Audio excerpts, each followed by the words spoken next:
Once, nestled beneath the golden skies of the savannah, there lay an ancient village called Domu.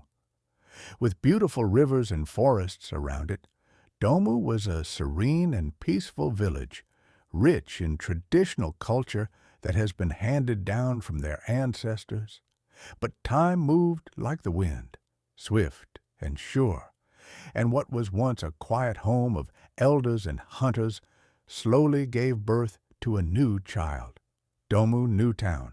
The influx of foreigners into the Domu locality led to various endless construction works of diverse and modern infrastructure.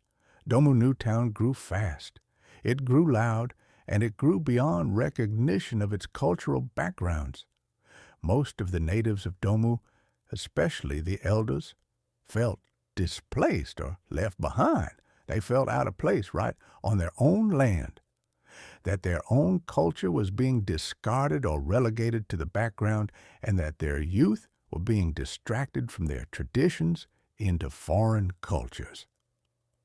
In the heart of the dry season, the baobab tree cast long shadows across the red earth of some remains of Domu village. The sun had barely risen when the City Scouts arrived. 3 men and a woman in shiny sunglasses, dusty boots, and digital recorders.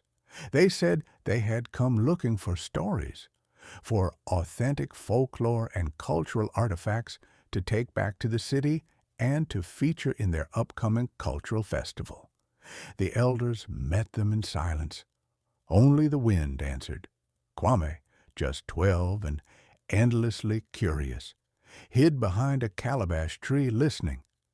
He had never seen people who spoke fast, laughed loud, and tapped glowing rectangles with their thumbs. "We're here for folklore," they said. "Old stories, mythical creatures, ancestral wisdom. But folklore isn't kept in bottles or books.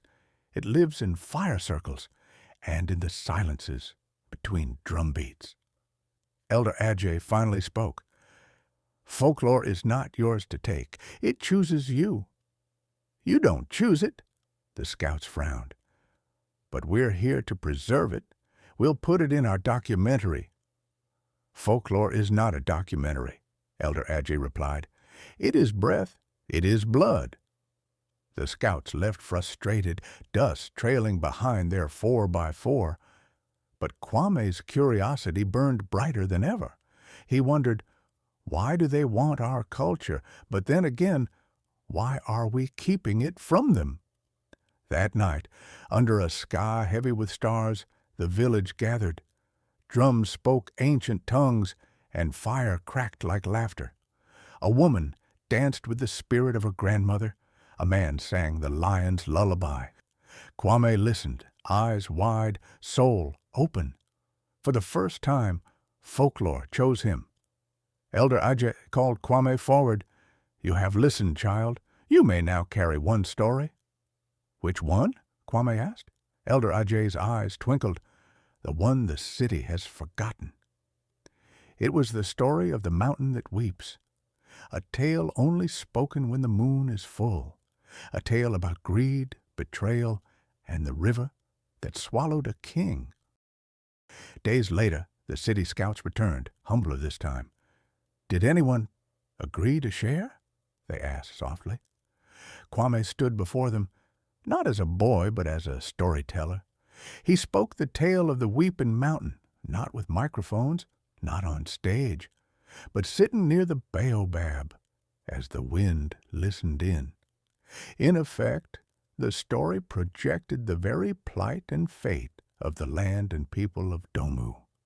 The antelopes have all left the forest.